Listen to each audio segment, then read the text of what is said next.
Hello, Anne. Hi, Glenn. It's great to get a chance to talk to you. Yeah, I'm looking forward to Althouse here at the University of Wisconsin, and you're Glenn I Loury. am at Brown University, professor of economics and blogging head regular. Yeah, I love your blogging heads. Thank you. Me too. I mean, yours. Well, you're allowed to like your own, too. So you're in Rhode Island, then, You right? can't like them too much, I think. I am in Rhode Island, yes. Is it cold there? Are you cold weather. It's wintertime, and there's an ice storm coming, so, you know. We had terrible ice. Oh, we have just like a layer, like a glass layer on top of everything. I went 2 days ago, I went out of the house knowing it was covered with ice, and I immediately fell down. Oh, no. And then yesterday, I was afraid to go. I went out again, and I'm like, don't fall down again, and I fell down again. Well, why don't you make falling down part of the routine? I mean, it can be fun, you know. Yeah, if only it was on film. Yeah. So, I'm staying indoors. My God, the world so is watch going out to... for the ice. But, go on. Oh, well, I was going to say the world is going to hell in a handbasket with bombs falling and people dying. Yeah, it's worse than ice.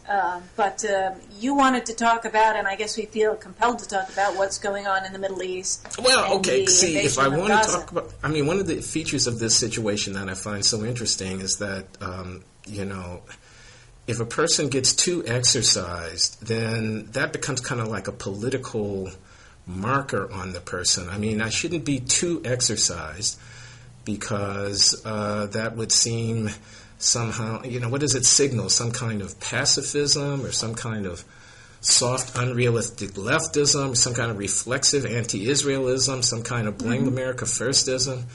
I don't know. All I can see is that Israelis are slaughtering Palestinians in large numbers, and I think the world is seeing that, and somehow that can't be good for the United States, and I'm deeply uncomfortable with all of it. Okay, so, you know, I don't know what that necessarily changes or what that necessarily says, but I must say, I say it with trepidation. I sit here at my desk, trembling every time I read a report of, you know, a family making cell phone calls out to international relief agencies, begging somehow to be getting out of the line of fire, going from one place of purported security to another, and then finally having a shell cave a building on them and slaughtering them. And when I read about that and hear about that, and then I hear the kind of prettified political pronouncements which surround it, in which aim to make it legitimate and acceptable, I'm appalled. Well, what would you have Israel do when they're being attacked? And I mean, I'm trying to imagine if I was living in a place that was being attacked the way Israel was attacked, if an American state or city were being repeatedly attacked over a long period of time, would we just accept it? Would we just say, well, we're so powerful that we can't respond? Well, because we crush the other side, we can't just crush them, so we have to just take it as if we're the adults and they're the children. We just have to tolerate it? Very good question. I think that question is in a way also a part of this Orwellian discourse. What would I have Israel do, as if to object to this slaughter requires me to put forward a foreign policy, as if it was self-evident that there are only two alternatives: supine Israel accepting missiles falling on its cities, or this slaughter. I don't accept that for a moment. Moreover, the question comes completely out of context. This analogy, would Americans accept missiles being lobbed from Tijuana into San Diego, is in my mind completely absurd. We wouldn't be in the situation in the first place. There's a history here. We could, we could review it, but I think it's pretty much well known. That's a refugee camp there in Gaza. It's been there for 6 decades. There is no comparability between, maybe the right analogy would be something like millions of Native Americans hemmed into a reservation that was 10 kilometers by 25 kilometers long, engaged in a 3-generation-long war in which a few missiles were falling on San Diego, and we decided to go in and mop the floor with them.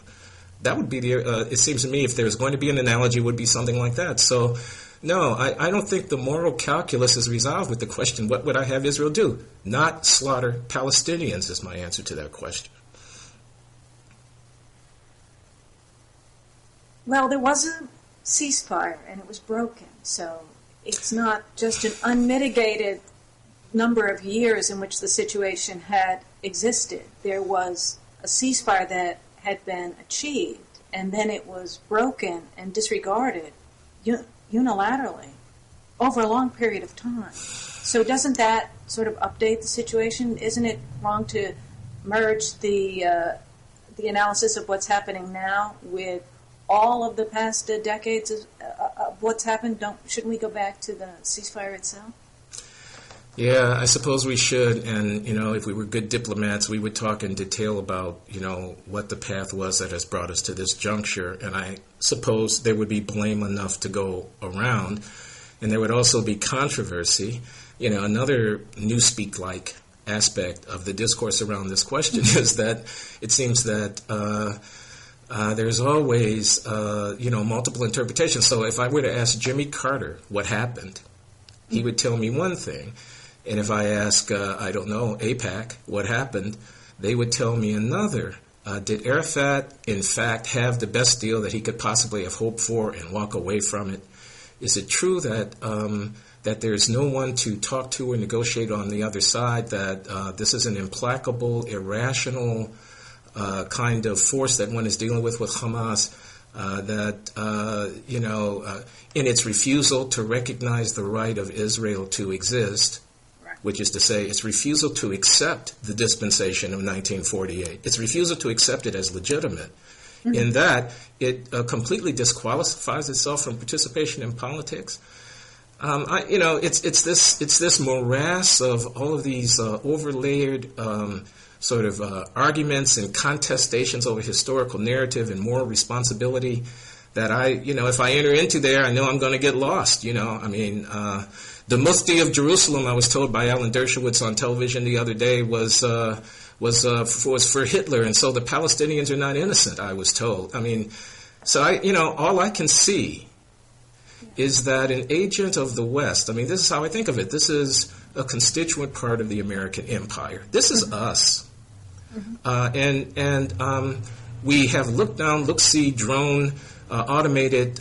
We can put all the pretty pictures on the thing. We can follow particular individual vehicles and blow them into smithereens.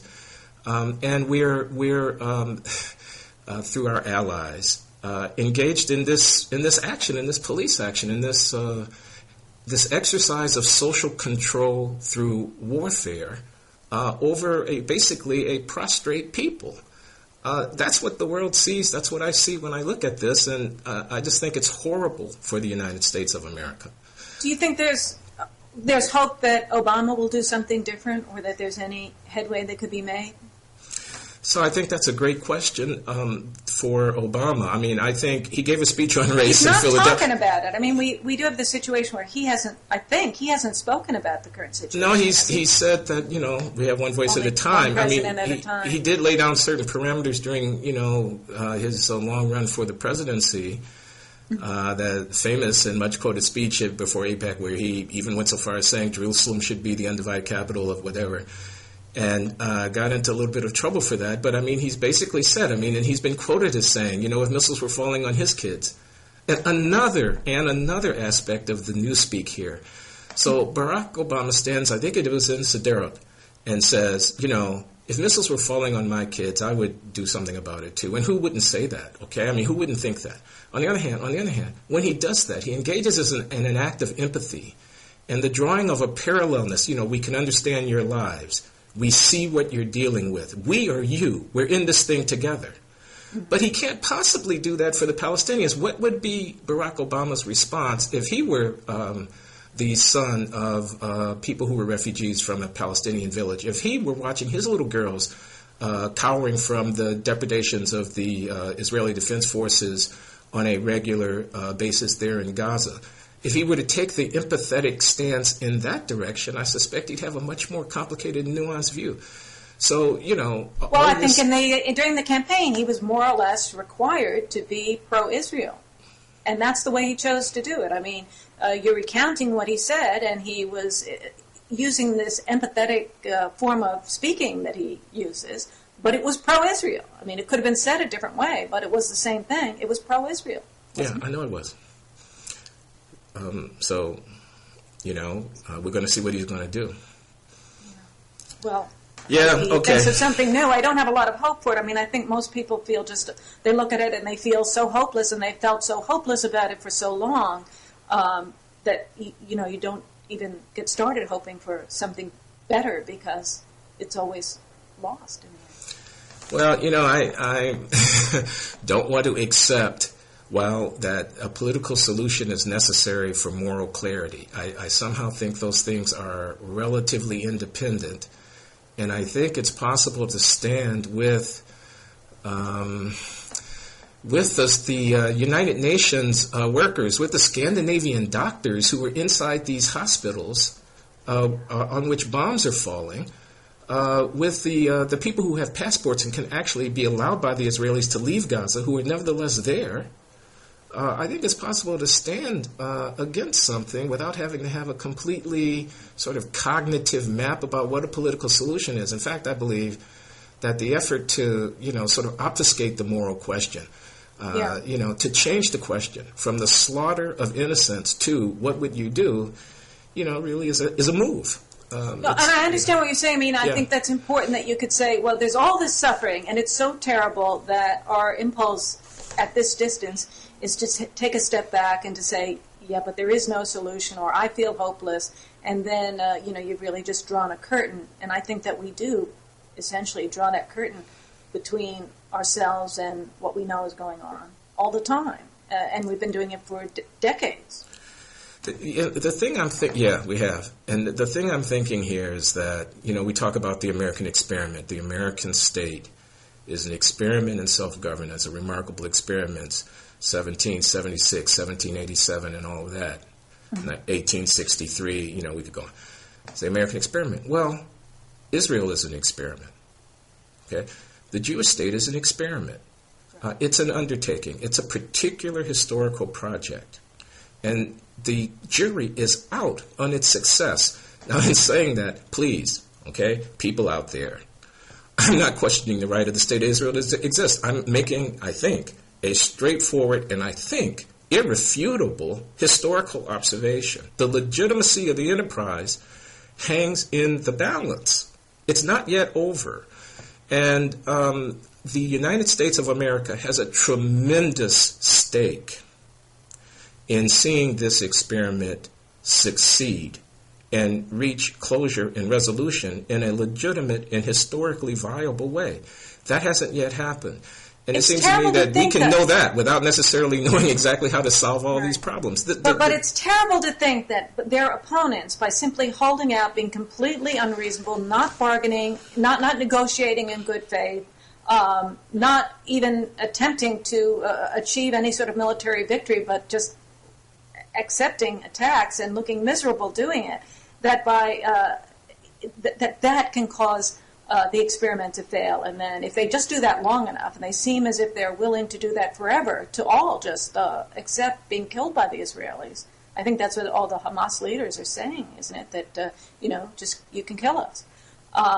Then the experiment fails, and then at some point they will actually win by this technique. Even though Israel has all of this power, they can, by exercising no power at all, being completely unreasonable, and going on forever, being willing to just go on forever to the death, that they can then cause the experiment to have failed, so that at some point we Westerners will say, oh, actually, the experiment failed. Israel can't exist anymore. That would actually work. Notice that they have this hope that it will work, and you're making it sound like, actually, it's a reasonable hope. I must say, I think that was a profound thing that you just said. I agree with everything that you just said, that the nihilism and death wish, the kind of unwillingness to accept defeat in a way, I mean, that's kind of what it comes down to, in the Palestinian people and in the Arab world more generally, to absorb those refugees, to allow for some, passage from the historical wound of what was an ethnic cleansing. I mean, what was a dispossession of hundreds of thousands? What was a horrible historic crime? Again, these are very harsh words, and I will be judged for them, but let me just say them anyway. their refusal to accept that fait accompli and to simply allow it to pass and to move on does have them in a death embrace with the Zionist project, with the State of Israel. They do dance the dance of death together. It's true, and it's nihilism. I see that. But there you are. That's how they've chosen to deal with what history has dealt them. And I suppose we can judge them for it, but without actually being in that situation, I don't know. I don't know what I would do if, in fact, I were in that situation. What politics I would embrace. I don't know how Palestinian moderation gets to be a stable equilibrium. You know, it's a horrible situation.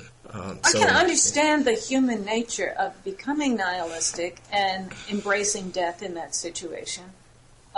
It's not what are these crazy people thinking. I feel like I could imagine actually getting into that frame of mind. And so I understand the point that there has to be some way for the outsiders to pull them out of that, that death spiral. But I have obviously, I'm just saying it again, that I have no idea what that would be. Yeah. So, okay, I'm depressed now. All right, next topic. All right, next topic. And also, my reputation is in tatters. I just want to say this for the record. I'm trying to think my way through these things the best way I can. I am not anti-Semitic. I am not against the State of Israel's project. I'm just overwhelmed by the historical force of what's going on and the sort of moral questions involved. So please don't judge me too harshly. I'm not judging. Well, I'm not judging. I think it's important what you said, and that the idea, and I really do understand this really strong impulse that I've felt for years to just, feel that it's terrible, but also to turn away from it and to feel hopeless about it and go somewhere else. But, so I appreciate what you say. Yeah. All right, let's talk about Congress and the fact that Roland Burris showed up at the Senate today and was turned away. Yeah, what do you Senator think about Burris. the way he's being treated? Well, I think he is legitimately the senator from Illinois. He was appointed under the Illinois law, which is what covers it under U.S. constitutional law. Blagojevich is the governor. He has the appointment power. They have no basis for excluding him, and here they are excluding him. They trying to say that it's something about the state Secretary of State not having certified the appointment, but that's not part of state law. That's just some Senate rule. But under constitutional law, the state makes the law, and the law has been followed. So this idea that, we just think he's tainted, Blagojevich, he's corrupt in some way, even though he hasn't gone to trial, he hasn't been given any kind of due process, with the Senate not going through any kind of a procedure to determine that there was something wrong with this appointment. I just don't see where they think they get the power for that. And I also think that the imagery of blocking the only black senator from getting through the door is just horrible. I don't understand why they're doing it politically, and I don't understand why they think they have the power to do it legally. I don't understand it either, although I marvel at the political adroitness of this fellow, Rod Blagojevich. It looks like, I play chess, and sometimes you get in lost positions where, the guy's getting ready to mate you, you've just been rolled up. And this is a situation where it looked like Blagojevich was getting ready to just get rolled up and go away, and he found a ploy, he found some counterplay. So why should he go away? He has nothing to lose at this point. He has this great thing. He is the governor. Why should He's the governor, and he is only charged with a crime. He hasn't been convicted. He's innocent until he's proven guilty. He has not been removed from office by constitutional process. I'm not a lawyer, but it would appear clear to me that, as Roland Burris says, is he the governor? To which the question would appear to be yes. Therefore, he has appointed me. Does he have the power? That, again, would appear to be yes. So I don't know how he's not the senator from Illinois, nor do I understand the politics of what has gone on here over this Senate seat and why the Democrats feel they have to somehow not allow this, quote, tainted appointment. I don't know what a tainted appointment, what does that mean? Well, why don't they exclude Al Franken when he shows up? It seems to me there's something fishy with that whole recount in Minnesota. I feel there's something funny about that, but they're still going to let him in when he shows up. And if Governor Patterson in New York appoints Carolyn Kennedy, I'm going to think there's something a little screwy about that. Well, that but was they'll really, let her in. Yeah. So it's sort of like they're deciding who they like and who they don't like. And you know that in the case law, the historical precedent is with Adam Clayton Powell, obviously a black congressman from Harlem, who was excluded by the House years ago, and the Supreme Court said that it was unconstitutional to exclude him. They excluded him because they thought he was corrupt, but he was elected anyway. He was elected. They had to seat him. So I have heard, and there's another, there's a kind of racial element in that, because Powell was a very outspoken, flamboyant race man. And the use of the race card here by Blagojevich, Roland Burris is standing in the pulpit of a black church, practically giving a sermon about, how he's called to this job. Bobby Rush, the congressman, is going out saying how the refusal to seat an African-American, no African-American in the Senate, all of that. It's pure... Yeah. Bobby Rush, pure political the guy genius, who defeated Obama. Yeah, right, beat him in the congressional seat. Yeah, so maybe there's a backstory, maybe it's not so far back, I just don't know it, about Chicago politics, race, the machine. Here is Obama, who gets extolled as a shrewd Chicago politician, and I don't mean to take anything away from him. He's gotten himself elected president of the United States. That's shrewd enough. Tough guy, made his way in that town, but there are a lot of people who are still back there who are. In fact, one of the things I find amusing about this is I can envision. As someone who was born in Chicago myself and an African American from the South Side, I felt, with the Jeremiah Reichstadt Church and all of that the South Side didn't get no respect during the campaign, that it kind of got, pushed aside. And when it wasn't convenient, it was shunted to the side. Exactly. So we've moved on from the South Side. The South Side became a stepping stone in the career and the march of Barack Obama into history. And I'm wondering what the Chicago Pauls, the old line Democrats, the machine, feel about the ambivalence that they might feel about the success of this phenomenon, which is Barack Obama and his people coming out of Chicago. And I'm wondering, therefore, whether or not behind the story here with Burris, there isn't some of that grating conflict between this new kid on the block who's become this superstar and just sort of flown off into the stratosphere, and the people who were, quote, in the trenches, close quote, and who undoubtedly have had interaction with him over the course of his own career. I'm just wondering about that, because it sort of has that feel to me that there's something like that could be going on. Well, now, I think an interesting thing here is that Harry Reid supposedly, there's some debate about this, and on Meet the Press he kind of sort of denied it, but there was a news report that Harry Reid had been in contact with Blagojevich over who to appoint, and that Reid had rejected all the black possible candidates, including Jesse Jackson Jr., possibly on the theory that they weren't electable at the statewide level when they come up for re-election. But whatever the reason was, Reid was supporting a couple of white women and rejecting, or trying to pressure Blagojevich to reject the various black candidates, the ones who are more fine-tuned to the congressional district, where you have to appeal to a larger proportion of black voters. I hear that argument, but what's going on with that? And let me just say this about that argument. So they say Roland Burris can't win statewide. They say Jesse Jackson Jr. Can't win statewide. I don't know whether that's true or false. I don't know the politics of Illinois Burris very well. Has one. But here's what I want to say. They said the same thing about Barack Hussein Obama. Right. They said he couldn't be elected president. Right? The naysayers who said that this guy's black, have you noticed he's black? The Clinton people who said, in so many words, hey, the guy's black, what are you talking about? He can't win West Virginia. They said the same thing. So now I find it ironic in the extreme that after Barack Obama stands in Grant Park and says what he said those who, I can't remember the words exactly, but he said, to those who thought that this day would never come, here is your answer. Mm-hmm. Right? So we extol him for teaching the country that race is not a permanent bar to anything and that it can be transcended. And yet we're going to pick over candidates to be senator from Illinois on the presumption that Jesse Lewis Jackson Jr. cannot get elected state. He's a very attractive and talented person. Let him run his campaign and see what happens. Doesn't he deserve the chance? this kind of thing. So, it's hypocrisy in the extreme, it seems to me. And the I think Democrats want to use the very argument. Right.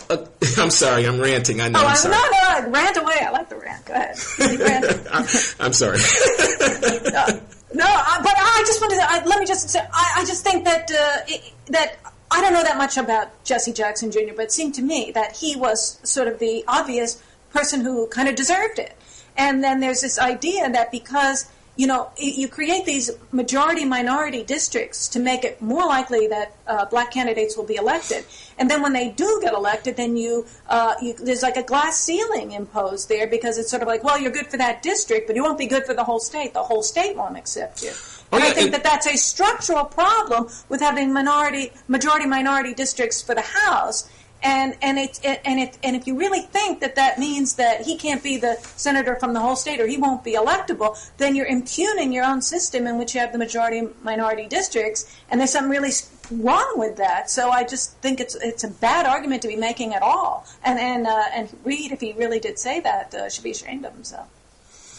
Do I remember correctly that first friend? I'm sorry, I'm blocking on her name now. The businesswoman from Chicago who's very close to Barack Obama and was a leading figure. Valerie Jarrett. Yeah. Did I not hear talk early on that she was the one favored by Obama himself to replace him in the Senate? That's right. Then we're not hearing her name anymore. And that no, wasn't we're not. In the and that's curious what happened too. To that?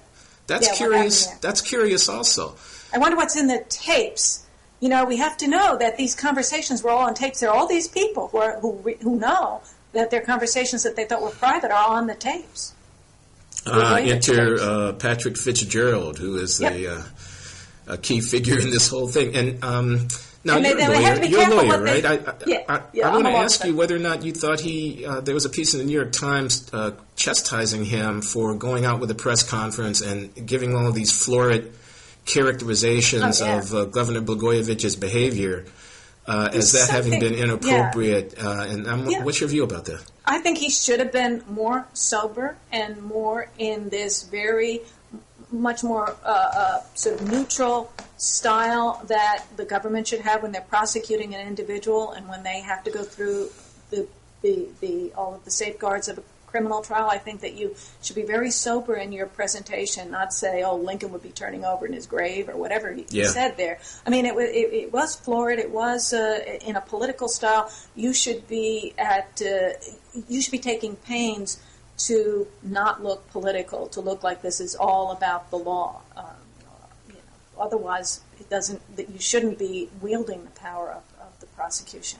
Yeah. So I think that was very bad. And then I think the idea that after he made those accusations, and he's, I have it all on tape, so he's got the tapes, which must be frightening to a lot of people, including Reid, to know that they're trying to say something now, but they could be contradicted with an inconsistent statement that will be on the tape in their voice. That will be just very damaging if it ever comes out. But I think it's it's really bad for Reid and the Senate Democrats to be relying on whatever Fitzgerald has been saying or hinting at, and say, everybody knows he's corrupt.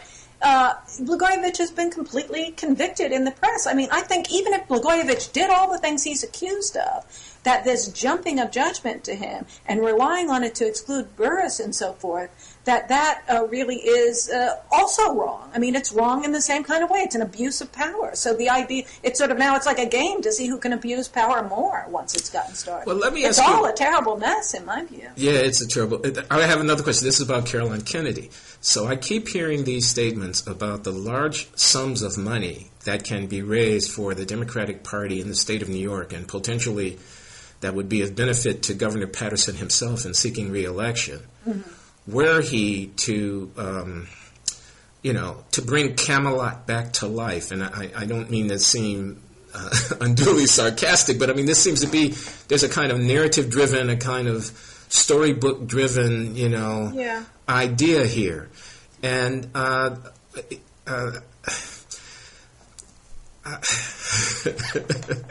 trying to think of a way to say this. It doesn't sound really stupid. But I mean, isn't that paying for play in a certain kind of way? Yeah.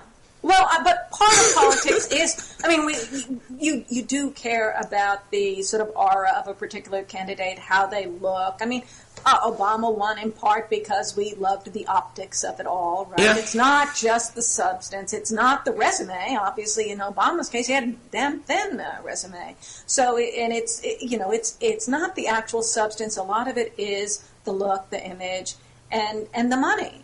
And there, you have to. That counts for something. I mean, if you say who would be a good senator, or maybe it should be that a governor with the appointment power shouldn't be so much of a party hack, just like what will help us in the next election, but should be more sober about that and pick someone who has the most substantial credentials. I'm just struck by how, when I was in high school, taking civics, democracy was this very straightforward thing. You had a constitution, you had votes, the people who won, the most votes got elected to office. Now, as I mature, I see democracy is this very complex and subtle cultural thing where, as you say, the looks, the money, the aura, the storyline, there's a kind of marketing aspect to it. It's the creation of dreams. And suddenly, while, better than whatever the saying is, it's a terrible system except for all the other ones. So, again, it's not like I can propose an alternative to democracy, but I'm struck at how undemocratic, plutocratic, what's really bad with Carolyn process Kennedy. It's as if we had a House of Lords. I don't think that's an original observation, but it but feels in the like case of it's so extreme with Kennedy because, I mean, here you have this person who's never run for office, never been visibly active, and I mean, she's done her charity balls or whatever she does, that kind of fundraising that Park Avenue matrons do or whatever. That, I mean, to really engage, to do political debates with opponents, to go places and really try to get people to vote for you. She's never done any of that on even the smallest level, and to just waltz into the Senate on an appointment when she's never done any of those things just seems so haughty. It's just, but maybe that's what people want for Carolyn. That she really does deserve the special royal treatment. Yeah, well, we'll see what happens there. What else is on our list, Anne? Oh well, let's see. You got to talk about the stimulus package. Apparently, we're on the brink of a depression, and unless we freak out and view it all as a huge emergency and spend a giant amount of money on anything we can think of spending on, everything will go to hell. So I want you to tell me if is that really true? Should we be doing all of this so quickly? Now my professional reputation is on the line. We're talking about something really important. Yeah. What I want to say is that it is definitely the consensus on all sides of the aisle, left wing, right wing, and center wing economists, that a recession is coming, and that the ability of the federal government to at least dampen the intensity of the recession through, a concerted spending effort, a stimulus effort, is an appropriate remedy. That's the treatment that the economics doctors have ordered. Yes, I agree. Based on all that we know, it would be very dangerous to, not try to counteract what seems like a very definite tick downward in demand, the business cycle and all of that. This is nothing new.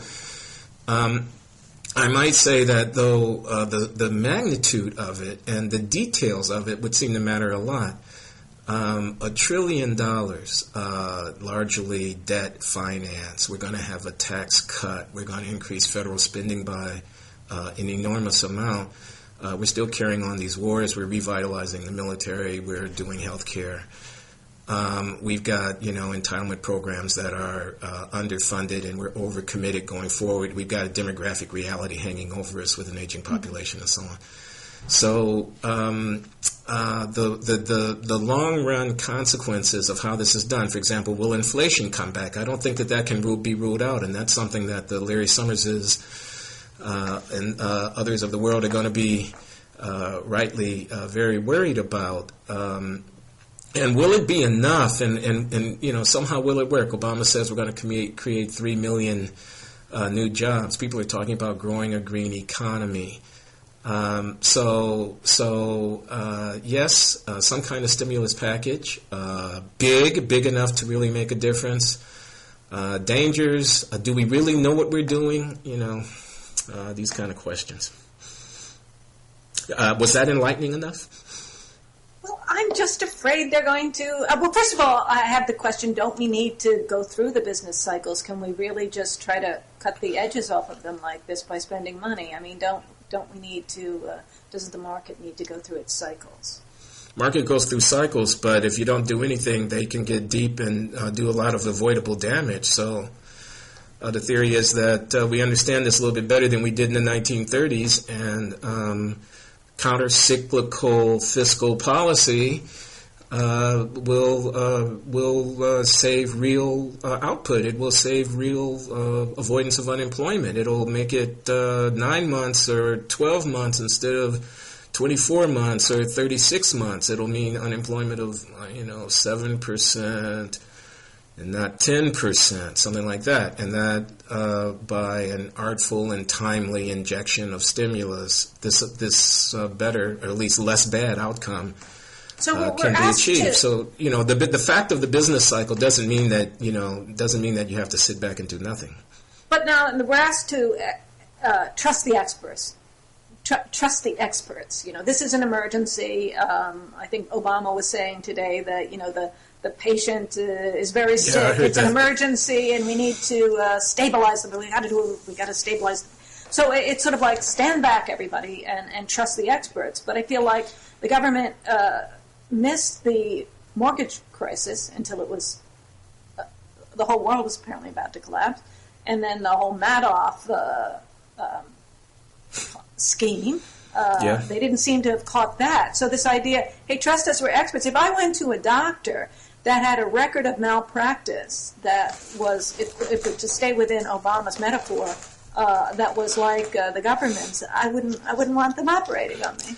Okay, about which I would say, yeah, I can see that. And certainly the financial fiasco, the failures of regulation, the failures to predict the problems that would develop in the mortgage industry and with these various complex debt instruments, and then the relative inefficacy of the efforts to get credit flowing again and to unclog the arteries, as they say.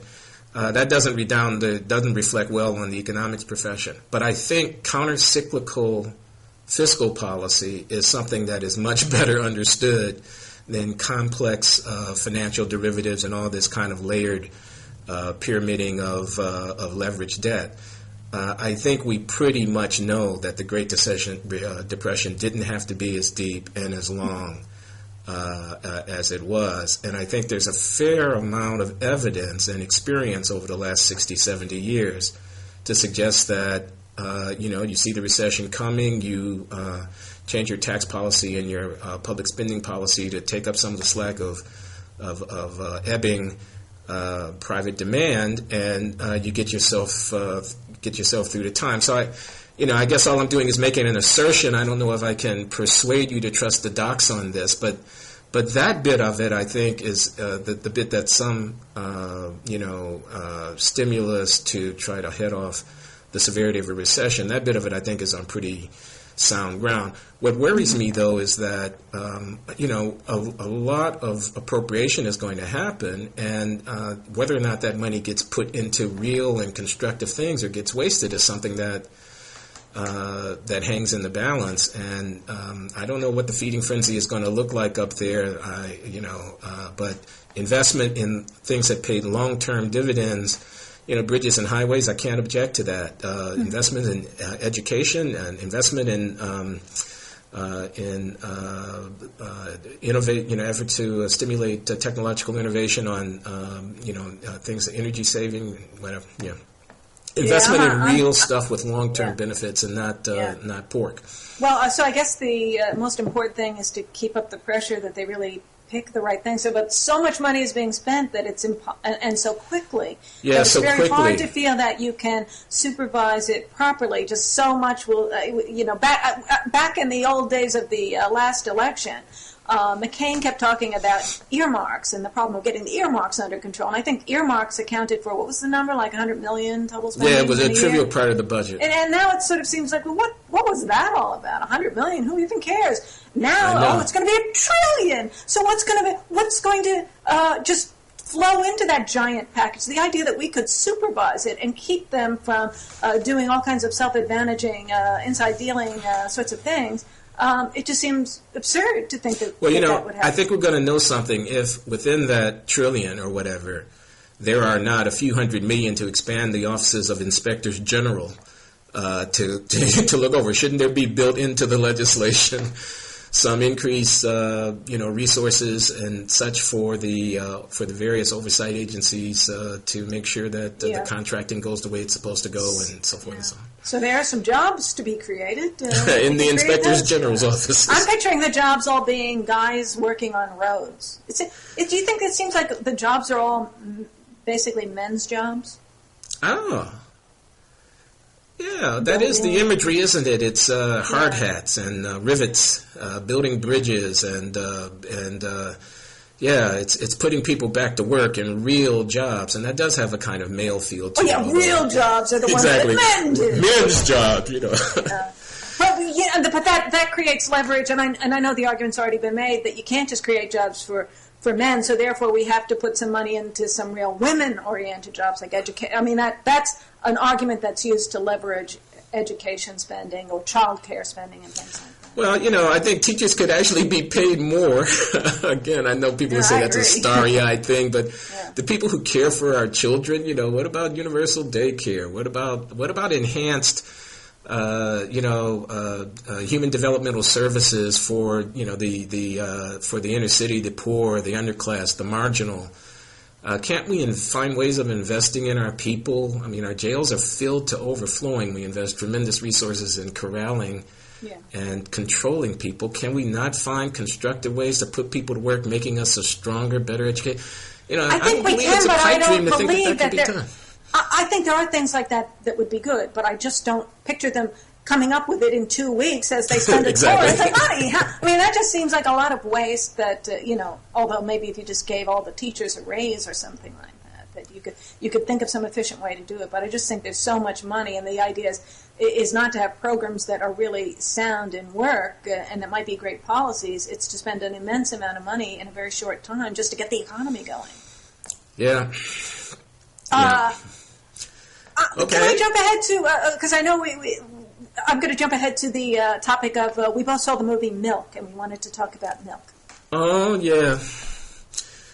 Well... you were saying something before we started recording that I thought was very interesting. Milk was a very affecting film to me, and I came away from it with the overriding impression of, my God, the latent violence, the latent threat of violence, which, of course, in the film culminates in the assassination of Harvey Milk, the ultimate act of violence. And the mayor, indeed, thank you. But this thing is coursing this kind of thing, which is this bigotry, this homophobia, which then manifests itself in violence. Of course, from the very opening scenes of the film, where the Sean Penn character Harvey Milk is walking on the street, and there's some people who he thinks might be following him, and he's fearful that he's about to be set upon, and he ducks into his doorway, not knowing what will happen. And of course, they go by. On this particular occasion, they weren't stalking him, but you kind of get it, And there's another scene in there where he's in San Francisco now talking with some well-heeled gay supporter of the movement, but a fellow who wants to, not be too radical and kind of not ask for too much and sort of not be too overtly, contra normative. And Milk says to him, this is not a negotiation, this is not a political campaign, this is my life. I'm talking about my life here. And, so the film affected me deeply in this way, in sort of making me aware of, making me more graphically and sort of viscerally aware of what the moral stakes are here. But I thought about the sexuality in the film, and I gather some people might be concerned that, about the nature of, relationships that were depicted and kind of license given to a certain kind of sexual libertine, whatever. But what I thought was that, I remember the scene. I'm not gay. I'm not a gay man, but I'm aware of and have had some many associations and such of what the gay male scene in San Francisco was like in the 1980s, 1970s, and I thought the film didn't come close to capturing the ferocity of sexual appetite and the intensity of what was going on, the bathhouse scene in San Francisco and all this kind of thing. Now, I say this not to pass a moral judgment on it, just to give it a kind of, as an aesthetic thing. I watched the film and I thought it was that at that level, it did not do what it might have done in conveying something of the reality of the sexual world. Well, no, they did show a certain amount of Harvey Milk was going after much younger, fragile men. I mean, I think and in fact, with respect to the political process, he was a politician. You might say, oh, this is my life, but that's kind of a political bullshit kind of a thing to say, too. That was a power move, even to say that. And that, he was a person I think it's a great movie about the political process. We see someone starting out as really just wanting to have a store, and then needing to deal with, and then collecting people around him, and then, having unsuccessful campaigns because he didn't quite do it the real political way, and then he brought in someone who was more organized. Interestingly, the one woman, I saw that. Came in, wasn't it weird? The men were all disorganized, and then the woman came in and brought organized. So then he wins and he gets into power, and then he really, once he gets into power, he actually is willing to be quite ruthless with his power. And just before, and when he was killed, Dan White, the man who killed him and Mayor Moscone, didn't seem to me, as portrayed in that movie, didn't seem to be killing him out of homophobia, although there was an issue of whether White was a latent homosexual. But because he had been thwarted in trying to do the little political thing that he was trying to do in his district to make his success, that he seemed to have serious mental problems, but also they were cruel to him. He resigned, and then he wanted to get back in. The assassin had resigned from his position on the council, and then when he said he wanted to rescind that and come back in, the mayor blocked him and Milk blocked him, and they were only too glad to use their power to get rid of this guy, and then he snapped and he committed these two murders. But I think that it showed that Milk had gone through a trajectory of being sort of an relatively unpolitical, to seeing how to do politics and do it really well, and then do it to the extreme of going ahead and abusing his power. So I don't think it was too romantically kind of mushy about, don't we love this great gay hero. I think they showed him as someone who became fairly ruthless, and they also showed him in his sex life as someone who almost preyed on these younger, weaker men who were quite unhappy with the relationship. He was a controlling, powerful person who used his power. So I don't think it was the kind of like some of these earlier movies, Hollywood movies with gay themes, where they romanticize it and they make the gay person just seem like the sort of sainted victim or something like that. I think it really was more fully dimensional than that. So I'd like to give the movie a little more credit for being morally and politically complex. Fair enough. But you're worried about the pedophilia or sort of gestures at pedophilia?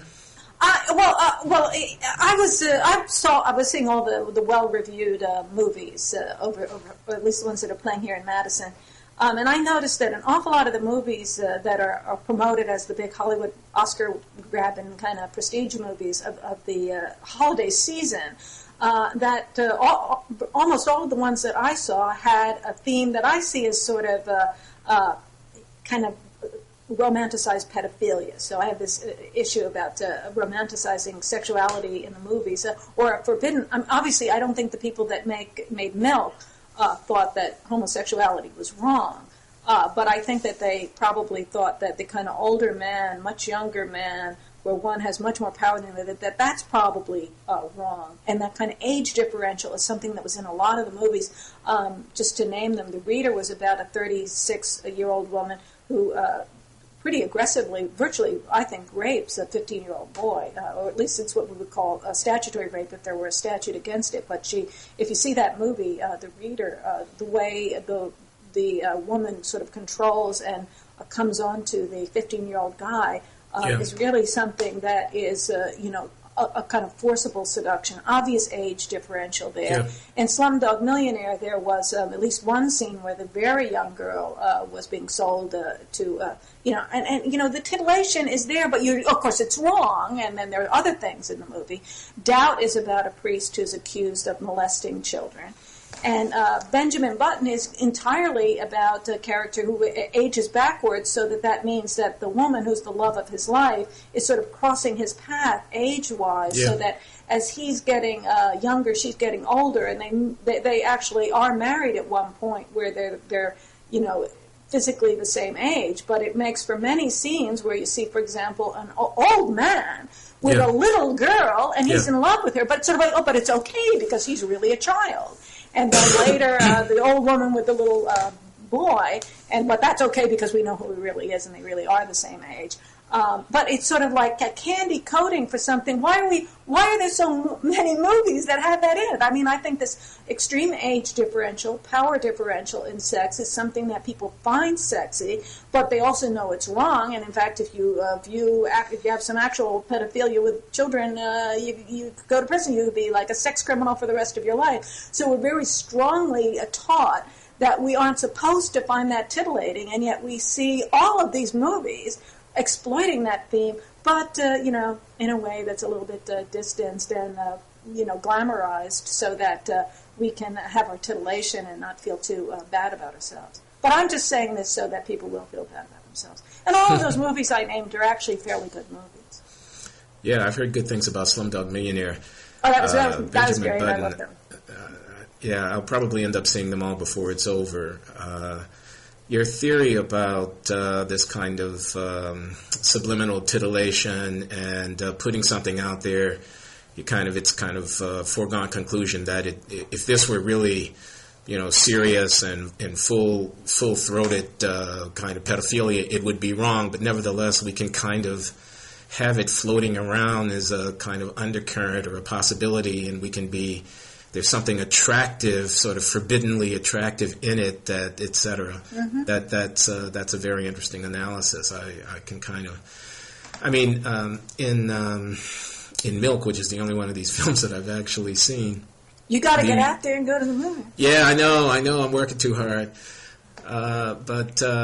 This kid, he's a runaway, I guess, and he bumps into Milk on the street, and they have some sassy, sort of flirtatious exchange, and you see a relationship that develops there. And he's a kid. What is he, 16, 17? I don't know. That's, I also see the titillation in that. I mean, there's this kind of, it's forbidden. But it's not really in Milk. It's not really presented as particularly sexy, right? It's not. I mean, and in The Reader, it's presented. It's kind of confusingly why they're trying to make us actually feel that that's very sexy. In Benjamin Button, they sort of try to present it as if, I think they're trying. They somehow do it carefully enough so that you don't really feel that an old man is doing anything sexual with the child. They're just sort of sitting together and talking together, so we're sort of spared that. In Milk, I think the material is there, but I think you have to make a little bit of an intellectual leap to really see that, hey, this is an old guy preying on young guys. Yeah, well, but it certainly was, because he was hitting on him. I mean, there was, but anyway. So I think I may have exhausted my... So now we have a couple of topics we didn't get to, but we're up to 54 minutes. So do you want to dig up the old topics, or... Want to save them for another day? What are these topics? I wanted to talk about some funny stuff that Ricky Gervais said the other day about fat people. There's a new Ricky Gervais podcast on the history of medicine, which I strongly recommend. It's very, very funny. If you listen to any of the Ricky Gervais stuff, I think he's I really like him as a comedian. But he is. He said I'll link to it in the sidebar. But he said some very mean things about fat people. Now he admits that he is fat. And he'll say that he's fat because he eats too much, and I'll insult him. But he will ridicule the people who won't just admit that they're fat because of their own fault and they're eating too much and not exercising. And he was saying that he thought it was actually unethical for doctors to do the kind of serious surgery where there's even a risk of death, bariatric surgery and that sort of thing. He thought that should be unethical. And I was wondering whether the whole kind of fat acceptance movement is responsible for the obesity epidemic. This idea that it's not right to put pressure on people who are fat to get their to exercise restraint, and that they need to do something, they need to take responsibility. That this idea that the sympathy and the sort of disapproval of the insults and the judgment is what's actually causing people to be so fat. Well, I think, as a person who is obese, I would probably... I am, and not morbidly so. We only see your head. You didn't have to confess that. No, I don't mind confessing it. It's obvious to anyone who takes a good look at me, and it's also a problem. I do have views. I think the fat acceptance movement is deeply suspicious in my mind, and I am constantly reproaching myself for failing to, for eating too much and not exercising enough or whatever. Now, I'm probably also fighting my genes. And, this reminds me of the debate about alcoholism being a disease and about personal responsibility and all of that. And it's worth talking about, but I don't think we have time to give it justice now. I want to recommend, if I may, that we have another conversation one of these days. Okay. Yeah, I'd love to. It also resonates with this other theme that now that you remind me, about people and their pets and disabled people and this kind of thing. So, wait, we didn't talk about the pets. We didn't do the disabled one. Oh, we didn't. We didn't talk about that. We talked about that before. We had another topic. That was on your list. Okay, sorry. So listeners don't know what we're talking about. We'll save that for next time. But I just want to say on the fat subject that Ricky Gervais is saying that he wishes that when he looks at him, that he wishes that people would call him fat and insult him, and he would put it in a much more obscene way. That when he walks down the street, that would be just fine if people would say, "You fat." That would help. Okay, well, my plumbing the depths of self-reproach has limits. And it is lunchtime. And I don't want to be pointed at and called, you fat jerk, why don't you get on an exercise bike while I'm walking down the street? That would be wrong. Well, Anne, very pleasant to talk with you. That was fun talking to you. Okay, so let's, should we sign off? Okay, thank you. Bye-bye.